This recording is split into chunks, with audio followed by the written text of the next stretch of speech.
Om Namah Shivaya, Namo Nageshwaraya. Om Namah Shivaya, Namo Nageshwaraya. Om Namah Shivaya, Namo Nageshwaraya. Om Namah Shivaya, Namo Nageshwaraya. Om Namah Shivaya, Namo Nageshwaraya. Om Namah Shivaya, Namo Nageshwaraya. Om Namah Shivaya, Namo Nageshwaraya. Om Namah Shivaya, Namo Nageshwaraya.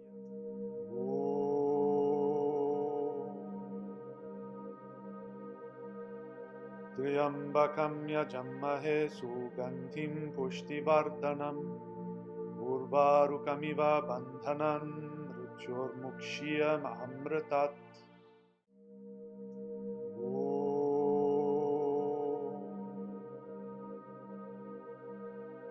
Triambakam yajammahe sugandhim pushtivardhanam urvarukamiva bandhanan mrityurmukshiyam amritat.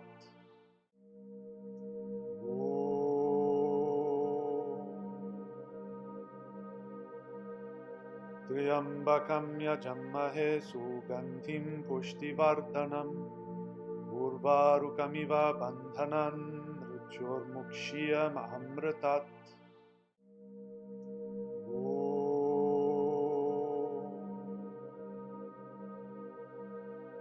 Triambakam yajammahe sugandhim pushtivardhanam urvarukamiva bandhanan mrityurmukshiyam amritat.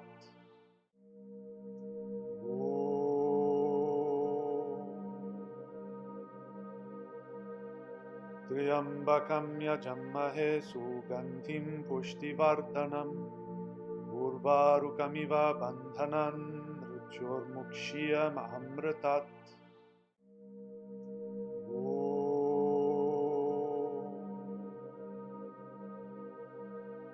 Triambakam yajammahe sugandhim pushtivardhanam urvarukamiva bandhanan mrityurmukshiyam amritat.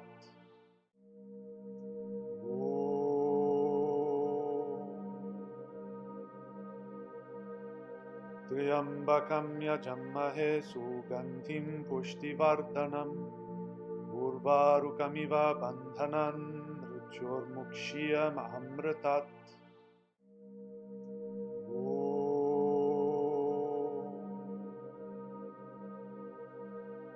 Triambakam yajammahe sugandhim pushtivardhanam urvarukamiva bandhanan mrityurmukshiyam amritat.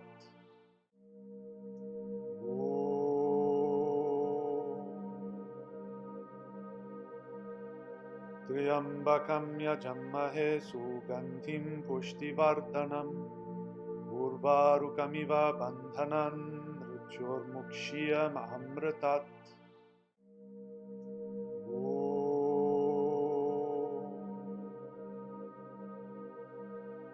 Triambakam yajammahe sugandhim pushtivardhanam urvarukamiva bandhanan mrityurmukshiyam amritat.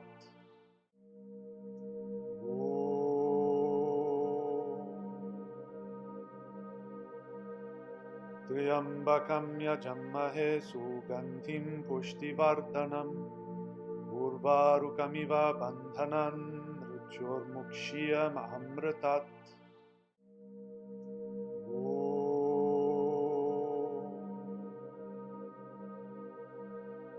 Triambakam yajammahe sugandhim pushtivardhanam urvarukamiva bandhanan mrityurmukshiyam amritat.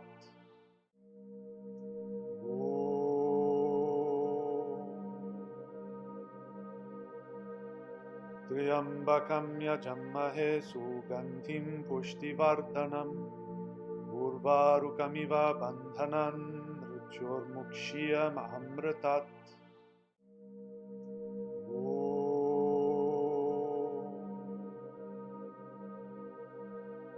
त्र्यम्बकं यजमहे सुगन्धिं पुष्टिवर्धनम् उर्वारुकमिव बन्धनान् मृत्योर्मुक्षीयमामृतात्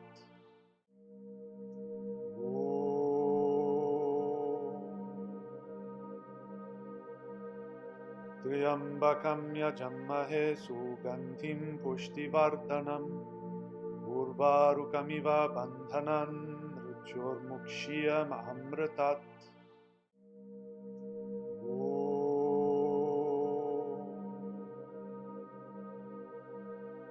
त्र्यम्बकं यजमहे सुगन्धिं पुष्टिवर्धनम् उर्वारुकमिव बन्धनान् मृत्योर्मुक्षीयमामृतात्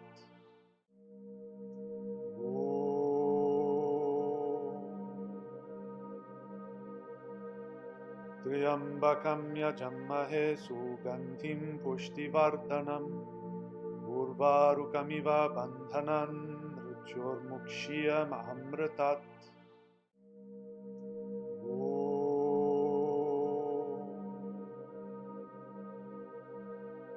त्र्यम्बकं यजमहे सुगन्धिं पुष्टिवर्धनम् उर्वारुकमिव बन्धनान् मृत्योर्मुक्षीयमामृतात्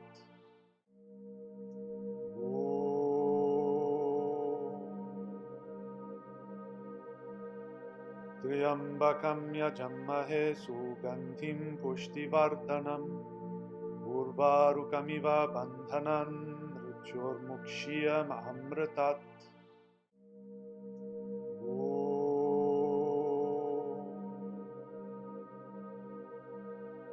त्र्यम्बकं यजमहे सुगन्धिं पुष्टिवर्धनम् उर्वारुकमिव बन्धनान् मृत्योर्मुक्षीयमामृतात्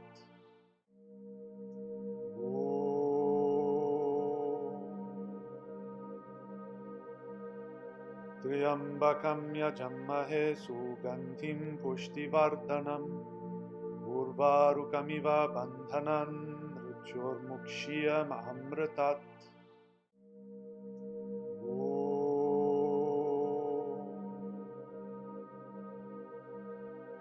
त्र्यम्बकं यजमहे सुगन्धिं पुष्टिवर्धनम् उर्वारुकमिव बन्धनान् मृत्योर्मुक्षीयमामृतात्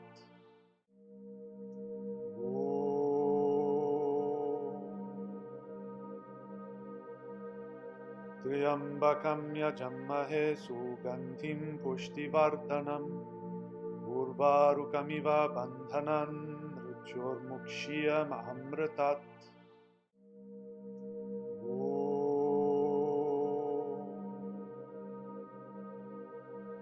त्र्यम्बकं यजमहे सुगन्धिं पुष्टिवर्धनम् उर्वारुकमिव बन्धनान् मृत्योर्मुक्षीयमामृतात्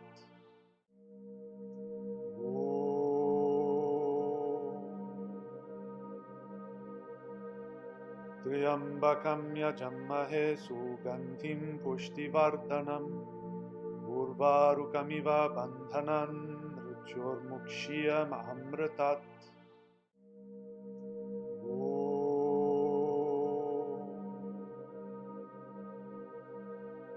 त्र्यम्बकं यजमहे सुगन्धिं पुष्टिवर्धनम् उर्वारुकमिव बन्धनान् मृत्योर्मुक्षीयमामृतात्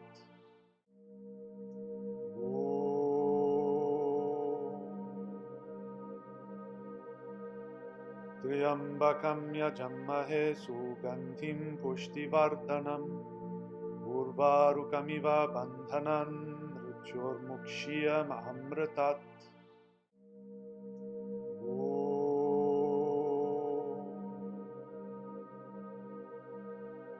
त्र्यम्बकं यजमहे सुगन्धिं पुष्टिवर्धनम् उर्वारुकमिव बन्धनान् मृत्योर्मुक्षीयमामृतात्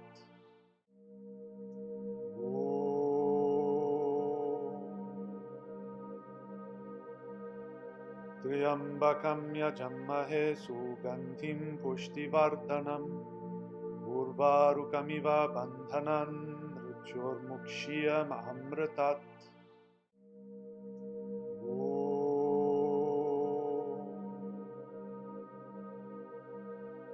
त्र्यम्बकं यजमहे सुगन्धिं पुष्टिवर्धनम् उर्वारुकमिव बन्धनान् मृत्योर्मुक्ष्यमृतात्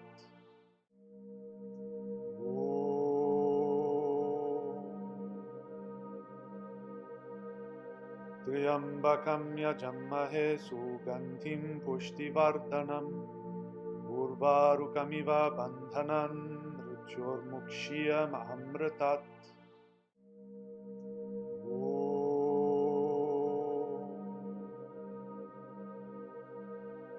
त्र्यम्बकं यजमहे सुगन्धिं पुष्टिवर्धनम् उर्वारुकमिव बन्धनान् मृत्योर्मुक्ष्यमृतात्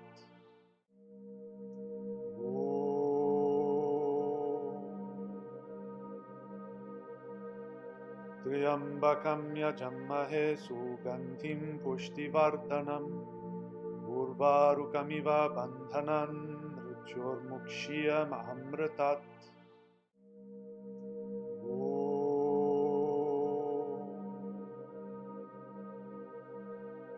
त्र्यम्बकं यजमहे सुगन्धिं पुष्टिवर्धनम् उर्वारुकमिव बन्धनान् मृत्योर्मुक्ष्यमृतात्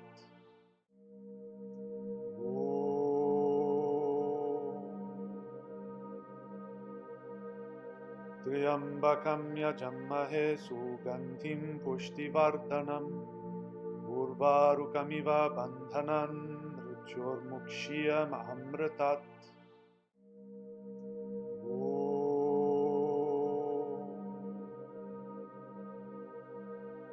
त्र्यम्बकं यजमहे सुगन्धिं पुष्टिवर्धनम् उर्वारुकमिव बन्धनान् मृत्योर्मुक्ष्यमृतात्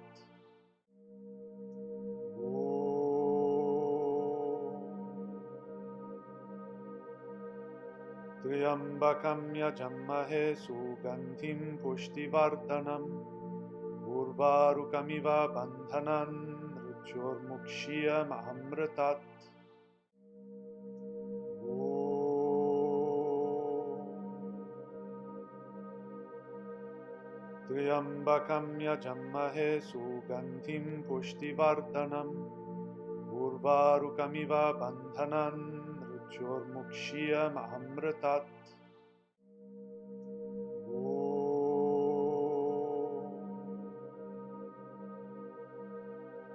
त्र्यम्बकं यजमहे सुगन्धिं पुष्टिवर्धनम् उर्वारुकमिव बन्धनान् मृत्योर्मुक्ष्यमृतात् त्र्यम्बकं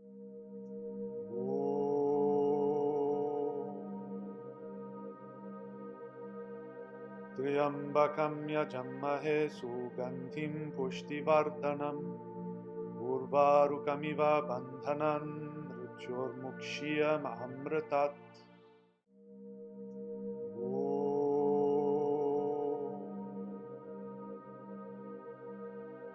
त्र्यम्बकं यजमहे सुगन्धिं पुष्टिवर्धनम् उर्वारुकमिव बन्धनान् मृत्योर्मुक्ष्यमृतात्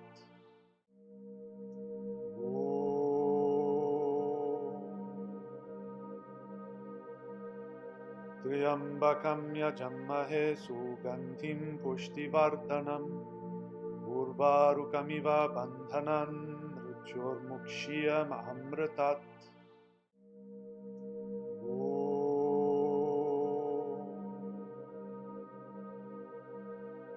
त्र्यम्बकं यजमहे सुगन्धिं पुष्टिवर्धनम् उर्वारुकमिव बन्धनान् मृत्योर्मुक्ष्यमृतात्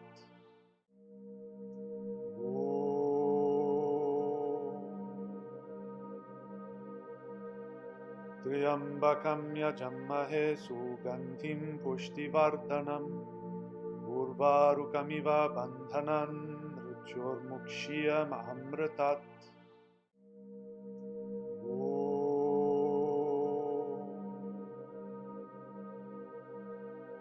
त्र्यम्बकं यजमहे सुगन्धिं पुष्टिवर्धनम् उर्वारुकमिव बन्धनान् मृत्योर्मुक्ष्यमृतात्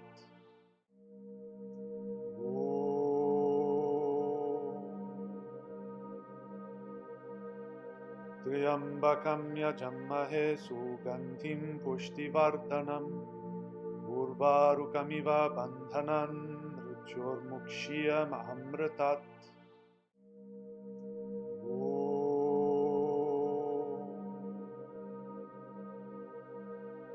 त्र्यम्बकं यजामहे सुगन्धिं पुष्टिवर्धनम् उर्वारुकमिव बन्धनान् मृत्योर्मुक्ष्यमृतात्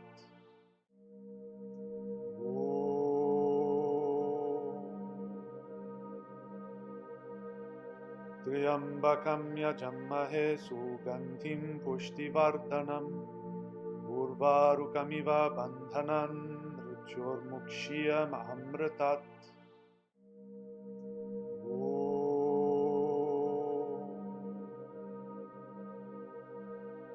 त्र्यम्बकं यजामहे सुगन्धिं पुष्टिवर्धनम् उर्वारुकमिव बन्धनान् मृत्योर्मुक्ष्यमृतात्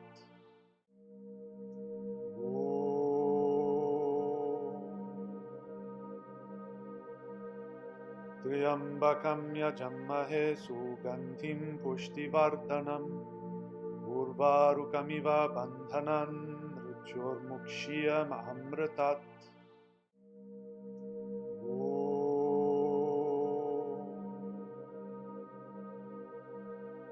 त्र्यम्बकं यजामहे सुगन्धिं पुष्टिवर्धनम् उर्वारुकमिव बन्धनान् मृत्योर्मुक्ष्यमृतात्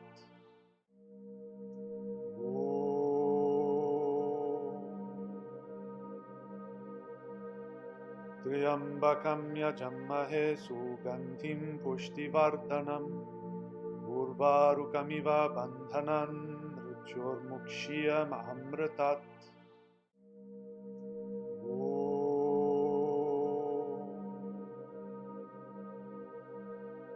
त्र्यम्बकं यजामहे सुगन्धिं पुष्टिवर्धनम् उर्वारुकमिव बन्धनान् मृत्योर्मुक्ष्यमृतात् त्र्यम्बकं यजामहे सुगन्धिं पुष्टिवर्धनम् उर्वारुकमिव बन्धनान् मृत्योर्मुक्ष्यमृतात्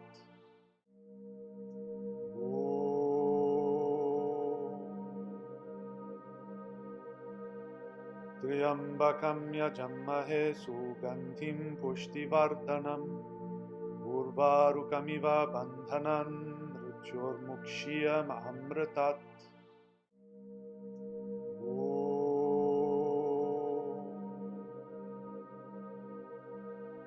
त्र्यम्बकं यजामहे सुगन्धिं पुष्टिवर्धनम् उर्वारुकमिव बन्धनान् मृत्योर्मुक्ष्यमृतात्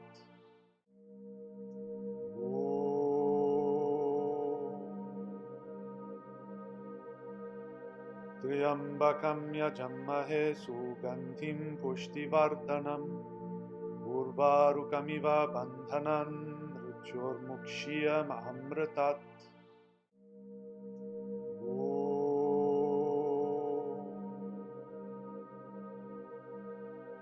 त्र्यम्बकं यजामहे सुगन्धिं पुष्टिवर्धनम् उर्वारुकमिव बन्धनान् मृत्योर्मुक्ष्यमृतात्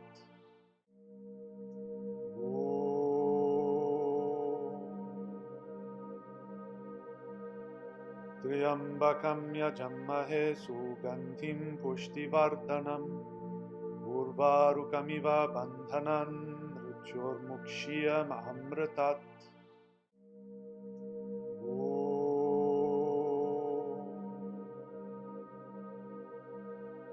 त्र्यम्बकं यजामहे सुगन्धिं पुष्टिवर्धनम् उर्वारुकमिव बन्धनान् मृत्योर्मुक्ष्यमृतात्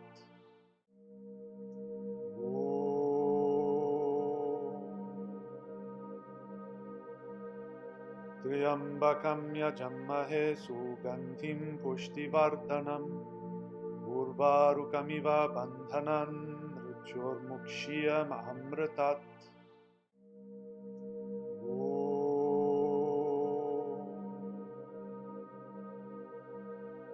त्र्यम्बकं यजमहे सुगन्धिं पुष्टिवर्धनम् उर्वारुकमिव बन्धनान् मृत्योर्मुक्षीयमामृतात्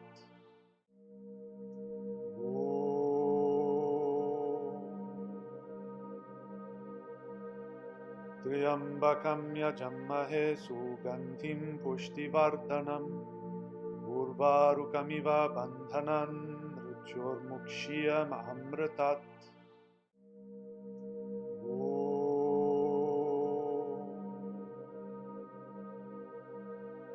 त्र्यम्बकं यजमहे सुगन्धिं पुष्टिवर्धनम् उर्वारुकमिव बन्धनान् मृत्योर्मुक्षीयमामृतात्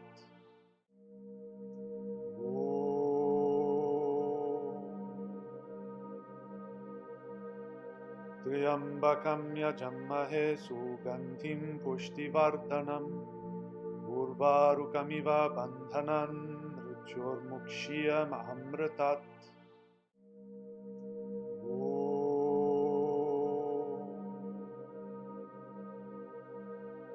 त्र्यम्बकं यजमहे सुगन्धिं पुष्टिवर्धनम् उर्वारुकमिव बन्धनान् मृत्योर्मुक्षीयमामृतात्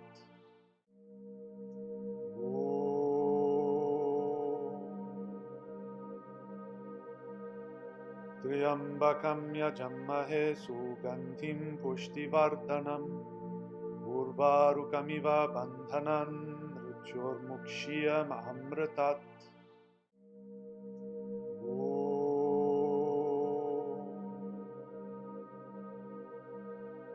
त्र्यम्बकं यजमहे सुगन्धिं पुष्टिवर्धनम् उर्वारुकमिव बन्धनान् मृत्योर्मुक्षीयमामृतात्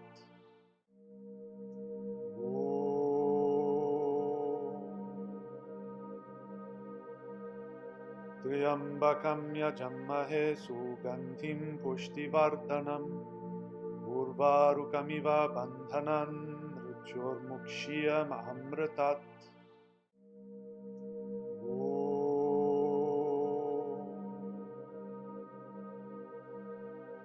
त्र्यम्बकं यजमहे सुगन्धिं पुष्टिवर्धनम् उर्वारुकमिव बन्धनान् मृत्योर्मुक्षीयमामृतात्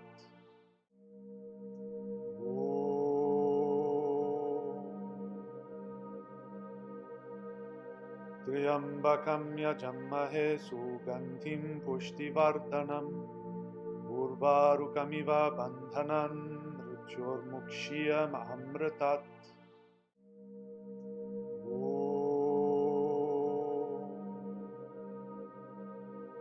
त्र्यम्बकं यजमहे सुगन्धिं पुष्टिवर्धनम् उर्वारुकमिव बन्धनान् मृत्योर्मुक्षीयमामृतात्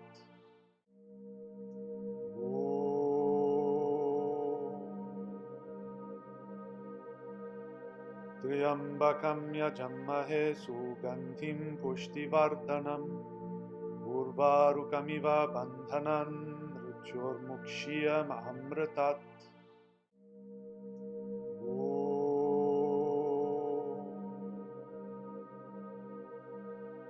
त्र्यम्बकं यजमहे सुगन्धिं पुष्टिवर्धनम् उर्वारुकमिव बन्धनान् मृत्योर्मुक्षीयमामृतात्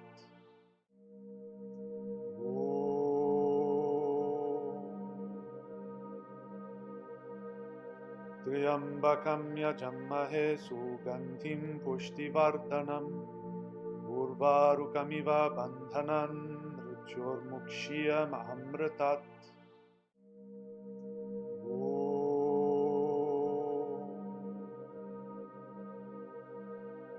त्र्यम्बकं यजमहे सुगन्धिं पुष्टिवर्धनम् उर्वारुकमिव बन्धनान् मृत्योर्मुक्षीयमामृतात्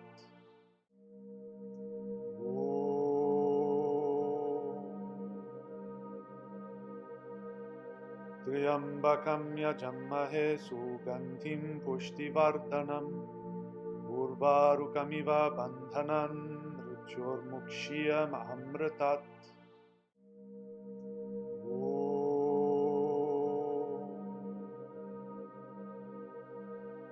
त्र्यम्बकं यजमहे सुगन्धिं पुष्टिवर्धनम् उर्वारुकमिव बन्धनान् मृत्योर्मुक्ष्यमृतात्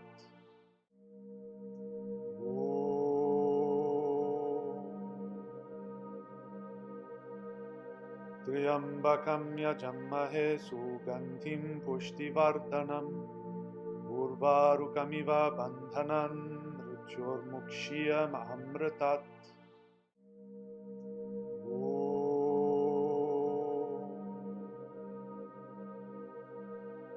त्र्यम्बकं यजमहे सुगन्धिं पुष्टिवर्धनम् उर्वारुकमिव बन्धनान् मृत्योर्मुक्ष्यमृतात्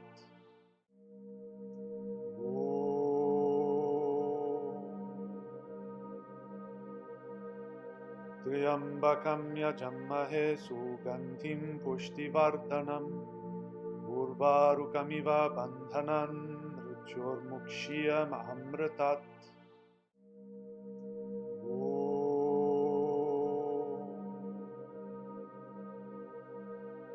त्र्यम्बकं यजमहे सुगन्धिं पुष्टिवर्धनम् उर्वारुकमिव बन्धनान् मृत्योर्मुक्ष्यमृतात्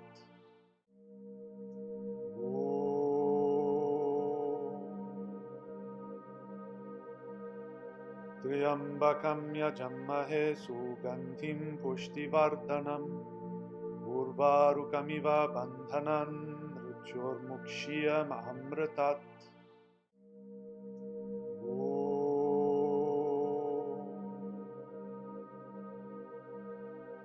त्र्यम्बकं यजमहे सुगन्धिं पुष्टिवर्धनम् उर्वारुकमिव बन्धनान् मृत्योर्मुक्ष्यमृतात्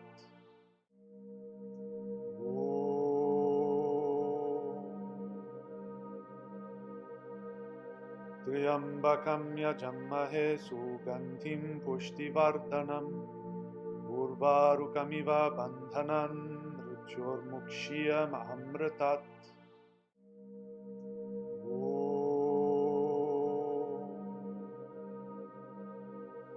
त्र्यम्बकं यजमहे सुगन्धिं पुष्टिवर्धनम् उर्वारुकमिव बन्धनान् मृत्योर्मुक्ष्यमृतात्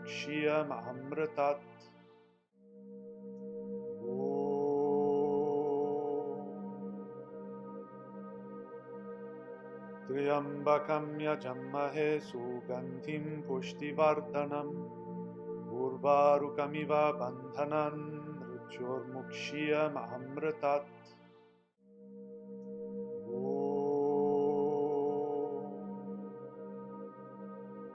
त्र्यम्बकं यजमहे सुगन्धिं पुष्टिवर्धनम् उर्वारुकमिव बन्धनान् मृत्योर्मुक्ष्यमृतात्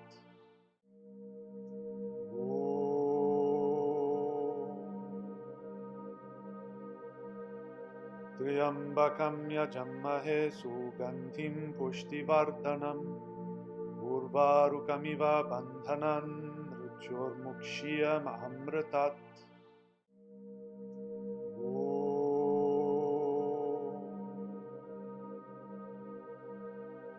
त्र्यम्बकं यजमहे सुगन्धिं पुष्टिवर्धनम् उर्वारुकमिव बन्धनान् मृत्योर्मुक्ष्यमृतात्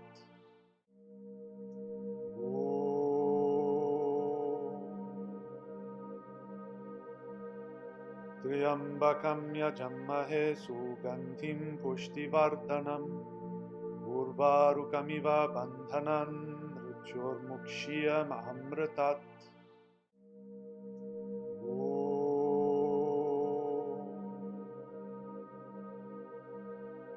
त्र्यम्बकं यजमहे सुगन्धिं पुष्टिवर्धनम् उर्वारुकमिव बन्धनान् मृत्योर्मुक्ष्यमृतात्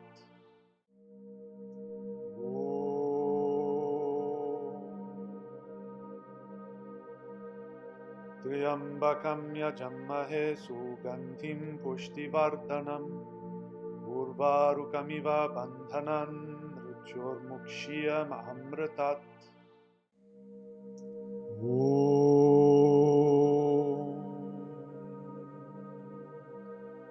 Triambakam yajammahe sugandhim pushtivardhanam urvarukamiva bandhanan mrityurmukshya mahamritat. Real esoteric spirituality without all of the fluff, without all of the nonsense. This is the thunderwizard.com YouTube channel. Click.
Om Bhurong Bhuvaha Om Swaha Om Maha Om Janaha Om Tapaha Om Satyam Om Tat Savitur Varenyam Bhargo Devasya Dimahi Dhiyo Yonah Prachodayat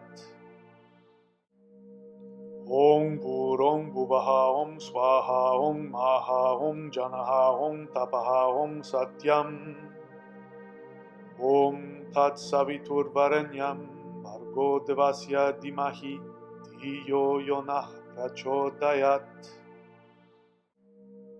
Om Bhurong Bhuvaha Om Swaha Om Maha Om Janaha Om Tapaha Om Satyam Om Tat Savitur Varenyam Bhargo Devasya Dimahi Dhiyo Yonah Prachodayat Om Bhurong Bhuvaha Om Swaha Om Maha Om Janaha Om Tapaha Om Satyam Om Tat Saviturvarenyam Bhargo Devasya Dimahi Dhiyo Yonah Prachodayat. Om Bhurong Bhuvaha Om Swaha Om Maha Om Janaha Om Tapaha Om Satyam. Om Tat Saviturvarenyam Bhargo Devasya Dimahi Dhiyo Yonah Prachodayat. Om Bhurong Bhuvaha Om Swaha Om Maha Om Janaha Om Tapaha Om Satyam. Om Tat Saviturvarenyam Bhargo Devasya Dimahi Dhiyo Yonah Prachodayat. Om Bhurong Bhuvaha Om Swaha Om Maha Om Janaha Om Tapaha Om Satyam. Om Tat Saviturvarenyam Bhargo Devasya Dimahi Dhiyo Yonah Prachodayat. Om Bhurong Bhuvaha Om Swaha Om Maha Om Janaha Om Tapaha Om Satyam. Om Tat Saviturvarenyam Bhargo Devasya Dimahi Dhiyo Yonah Prachodayat. Om Bhurong Bhuvaha Om Swaha Om Maha Om Janaha Om Tapaha Om Satyam. Om Tat Saviturvarenyam Bhargo Devasya Dimahi Dhiyo Yonah Prachodayat. Om Bhurong Bhuvaha Om Swaha Om Maha Om Janaha Om Tapaha Om Satyam. Om Tat Saviturvarenyam Bhargo Devasya Dimahi Dhiyo Yonah Prachodayat. Om Bhurong Bhuvaha Om Swaha Om Maha Om Janaha Om Tapaha Om Satyam. Om Tat Saviturvarenyam Bhargo Devasya Dimahi Dhiyo Yonah Prachodayat. Om Bhurong Bhuvaha Om Swaha Om Maha Om Janaha Om Tapaha Om Satyam. Om Tat Saviturvarenyam Bhargo Devasya Dimahi Dhiyo Yonah Prachodayat. Om Bhurong Bhuvaha Om Swaha Om Maha Om Janaha Om Tapaha Om Satyam. Om Tat Saviturvarenyam Bhargo Devasya Dimahi Dhiyo Yonah Prachodayat. Om Bhurong Bhuvaha Om Swaha Om Maha Om Janaha Om Tapaha Om Satyam. Om Tat Saviturvarenyam Bhargo Devasya Dimahi Dhiyo Yonah Prachodayat. Om Bhurong Bhuvaha Om Swaha Om Maha Om Janaha Om Tapaha Om Satyam. Om Tat Saviturvarenyam Bhargo Devasya Dimahi Dhiyo Yonah Prachodayat. Om Bhurong Bhuvaha Om Swaha Om Maha Om Janaha Om Tapaha Om Satyam. Om Tat Saviturvarenyam Bhargo Devasya Dimahi Dhiyo Yonah Prachodayat. Om Bhurong Bhuvaha Om Swaha Om Maha Om Janaha Om Tapaha Om Satyam. Om Tat Saviturvarenyam Bhargo Devasya Dimahi Dhiyo Yonah Prachodayat. Om Bhurong Bhuvaha Om Swaha Om Maha Om Janaha Om Tapaha Om Satyam. Om Tat Saviturvarenyam Bhargo Devasya Dimahi Dhiyo Yonah Prachodayat. Om Bhurong Bhuvaha Om Swaha Om Maha Om Janaha Om Tapaha Om Satyam. Om Tat Saviturvarenyam Bhargo Devasya Dimahi Dhiyo Yonah Prachodayat. Om Burong Buvaha Om Swaha Om Maha Om Janaha Om Tapaha Om Satyam Om Tat Savitur Varenyam Bhargo Devasya Dimahi Dhiyo Yonah Prachodayat Om Burong Buvaha Om Swaha Om Maha Om Janaha Om Tapaha Om Satyam Om Tat Savitur Varenyam Bhargo Devasya Dimahi Dhiyo Yonah Prachodayat Om Burong Buvaha Om Swaha Om Maha Om Janaha Om Tapaha Om Satyam Om Tat Savitur Varenyam Bhargo Devasya Dimahi Dhiyo Yonah Prachodayat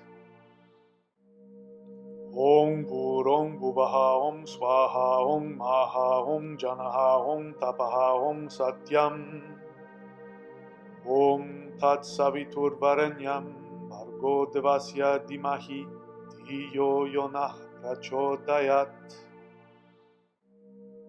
Om Burong Buvaha Om Swaha Om Maha Om Janaha Om Tapaha Om Satyam Om Tat Savitur Varenyam Bhargo Devasya Dimahi Dhiyo Yonah Prachodayat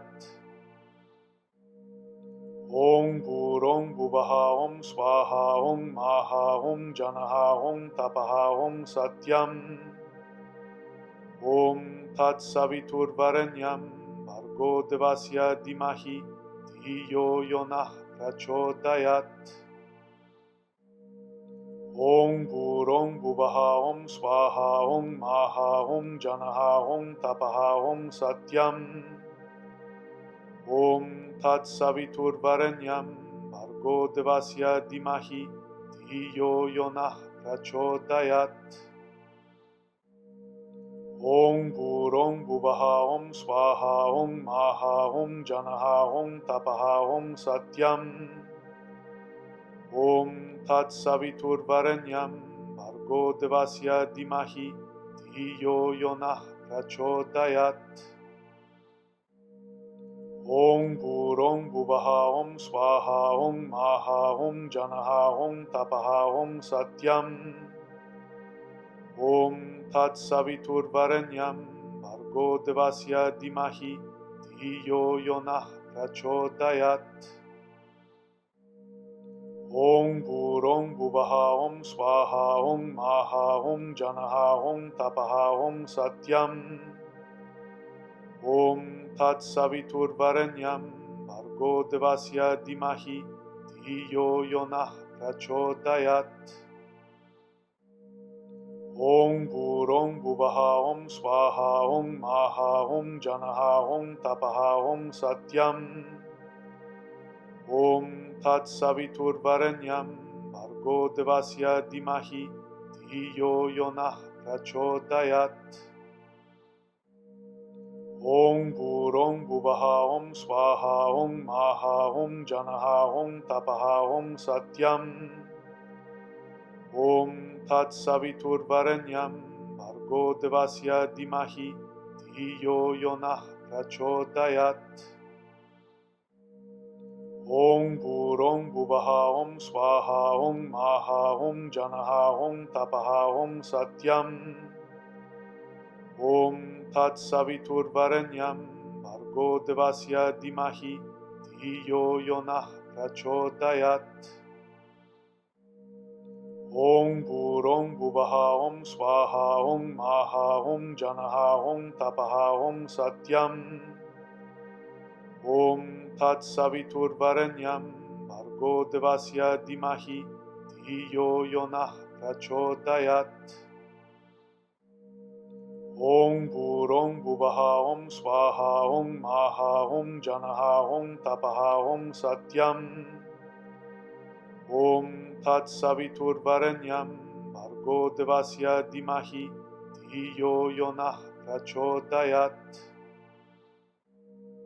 Om Burong Buvaha Om Swaha Om Maha Om Janaha Om Tapaha Om Satyam Om Tat Saviturvarenyam Bhargo Devasya Dimahi Dhiyo Yonah Prachodayat. Om Burong Buvaha Om Swaha Om Maha Om Janaha Om Tapaha Om Satyam. Om Tat Saviturvarenyam Bhargo Devasya Dimahi Dhiyo Yonah Prachodayat. Om Burong Buvaha Om Swaha Om Maha Om Janaha Om Tapaha Om Satyam. Om Tat Saviturvarenyam Bhargo Devasya Dimahi Dhiyo Yonah Prachodayat. Om Burong Buvaha Om Swaha Om Maha Om Janaha Om Tapaha Om Satyam. Om Tat Saviturvarenyam Bhargo Devasya Dimahi Dhiyo Yonah Prachodayat. Om Burong Buvaha Om Swaha Om Maha Om Janaha Om Tapaha Om Satyam.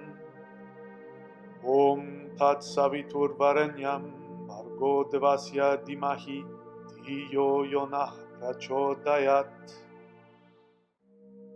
Om Burong Buvaha Om Swaha Om Maha Om Janaha Om Tapaha Om Satyam. Om Tat Saviturvarenyam Bhargo Devasya Dimahi Dhiyo Yonah Prachodayat.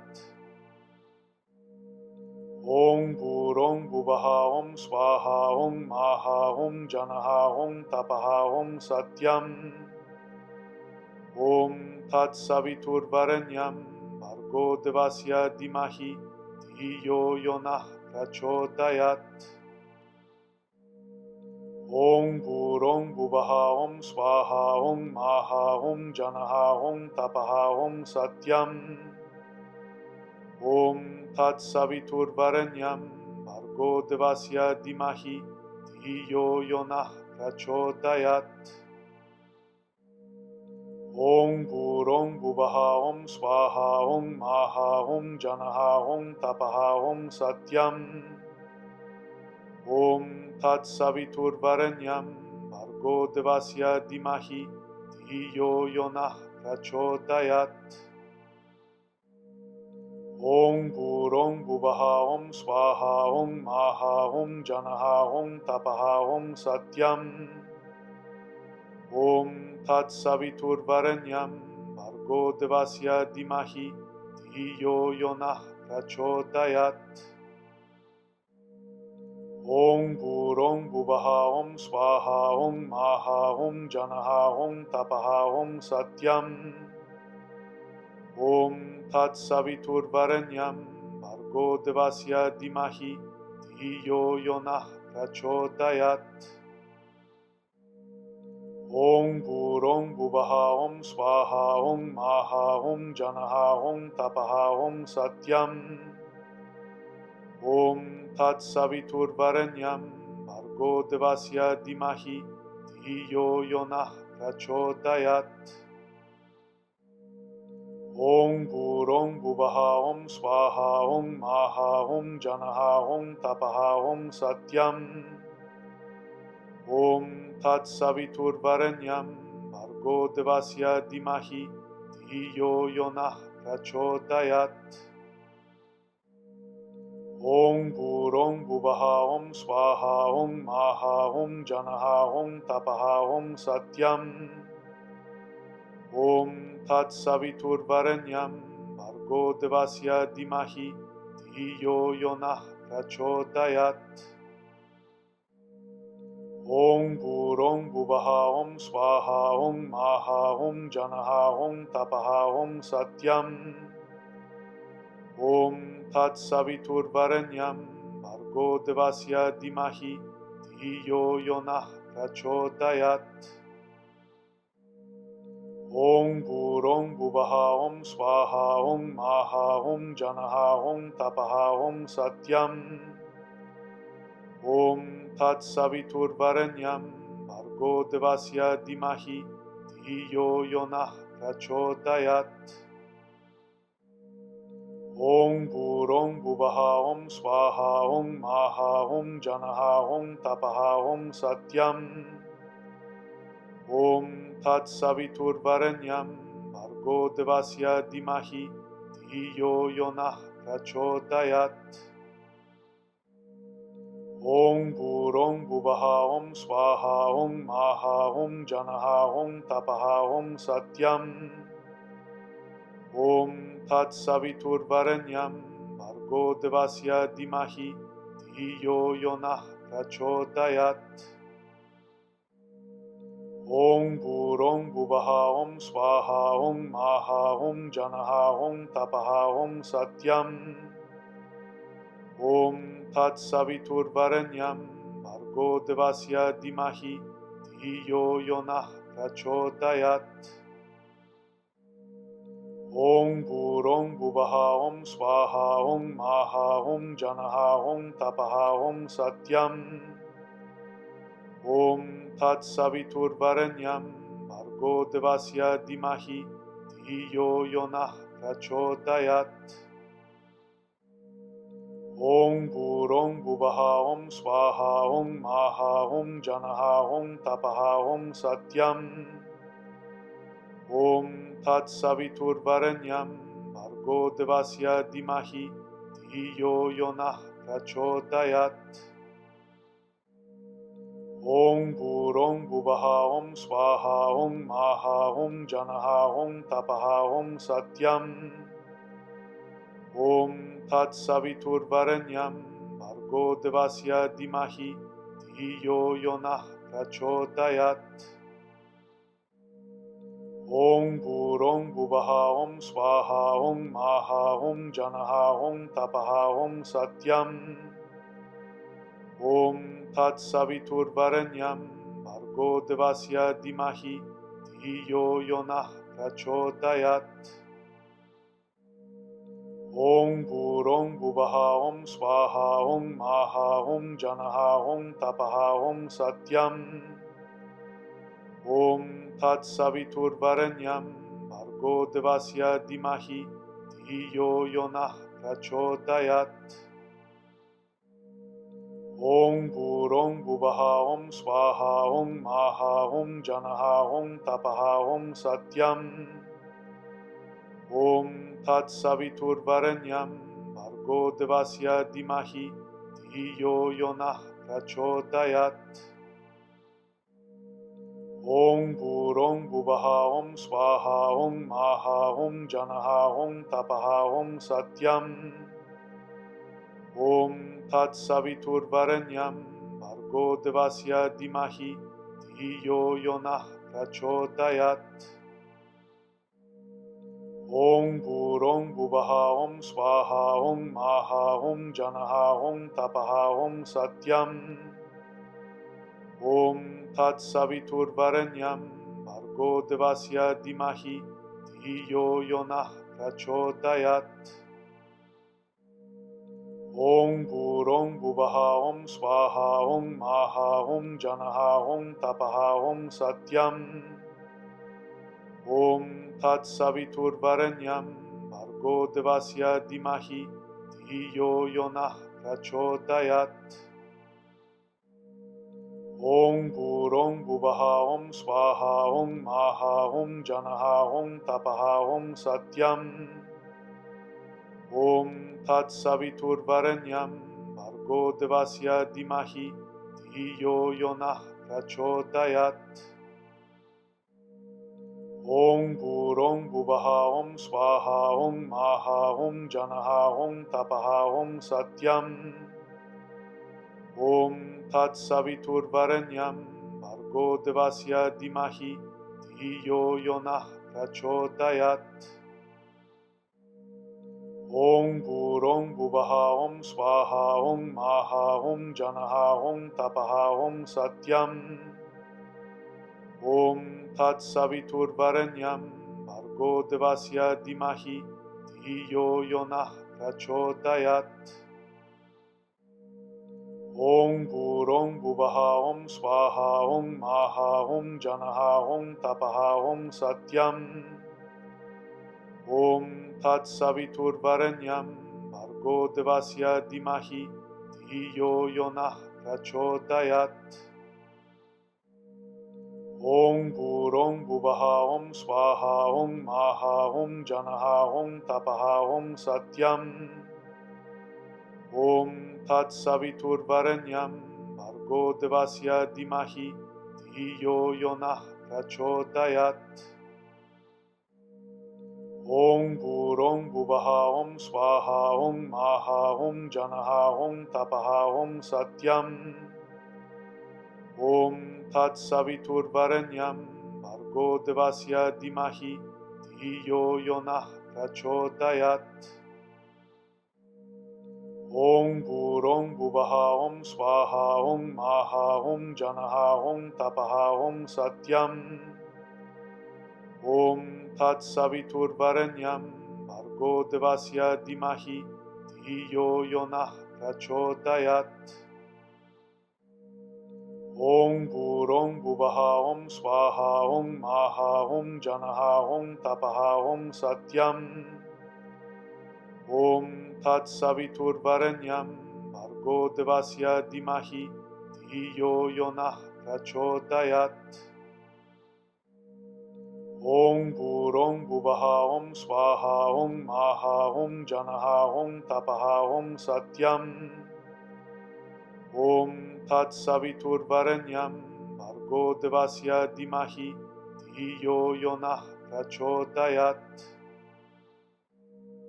Om Bhurong Bhuvaha Om Swaha Om Maha Om Janaha Om Tapaha Om Satyam. Om Tat Savitur Varenyam Bhargo Devasya Dhimahi Dhiyo Yonah Prachodayat.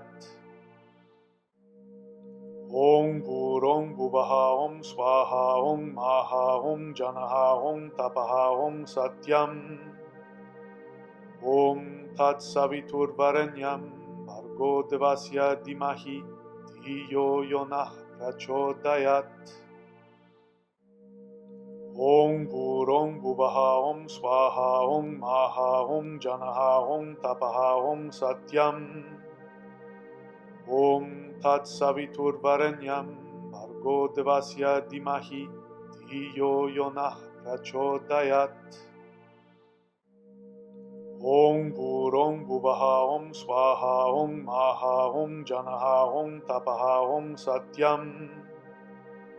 Om Tat Savitur Varenyam Bhargo Devasya Dhimahi Dhiyo Yonah Prachodayat. Om Bhurong Bhuvaha Om Swaha Om Maha Om Janaha Om Tapaha Om Satyam. Om Tat Savitur Varenyam Bhargo Devasya Dhimahi Dhiyo Yonah Prachodayat. Om Bhurong Bhuvaha Om Swaha Om Maha Om Janaha Om Tapaha Om Satyam. Om Tat Savitur Varenyam Bhargo Devasya Dhimahi Dhiyo Yonah Prachodayat. Om Bhurong Bhuvaha Om Swaha Om Maha Om Janaha Om Tapaha Om Satyam. Om Tat Savitur Varenyam Bhargo Devasya Dhimahi Dhiyo Yonah Prachodayat. Om Bhurong Bhuvaha Om Swaha Om Maha Om Janaha Om Tapaha Om Satyam. Om Tat Savitur Varenyam Bhargo Devasya Dhimahi Dhiyo Yonah Prachodayat. Om Bhurong Bhuvaha Om Swaha Om Maha Om Janaha Om Tapaha Om Satyam. Om Tat Savitur Varenyam Bhargo Devasya Dhimahi Dhiyo Yonah Prachodayat. Om Bhurong Bhuvaha Om Swaha Om Maha Om Janaha Om Tapaha Om Satyam. Om Tat Savitur Varenyam Bhargo Devasya Dhimahi Dhiyo Yonah Prachodayat. Om Burong Buvaha Om Swaha Om Maha Om Janaha Om Tapaha Om Satyam Om Tat Savitur Varenyam Bhargo Devasya Dimahi Dhiyo Yonah Prachodayat Om Burong Buvaha Om Swaha Om Maha Om Janaha Om Tapaha Om Satyam Om Tat Savitur Varenyam Bhargo Devasya Dimahi Dhiyo Yonah Prachodayat Om Burong Buvaha Om Swaha Om Maha Om Janaha Om Tapaha Om Satyam Om Tat Savitur Varenyam Bhargo Devasya Dimahi Dhiyo Yonah Prachodayat Om Burong Buvaha Om Swaha Om Maha Om Janaha Om Tapaha Om Satyam Om Tat Savitur Varenyam Bhargo Devasya Dimahi Dhiyo Yonah Prachodayat Om Burong Buvaha Om Swaha Om Maha Om Janaha Om Tapaha Om Satyam Om Tat Savitur Varenyam Bhargo Devasya Dimahi Dhiyo Yonah Prachodayat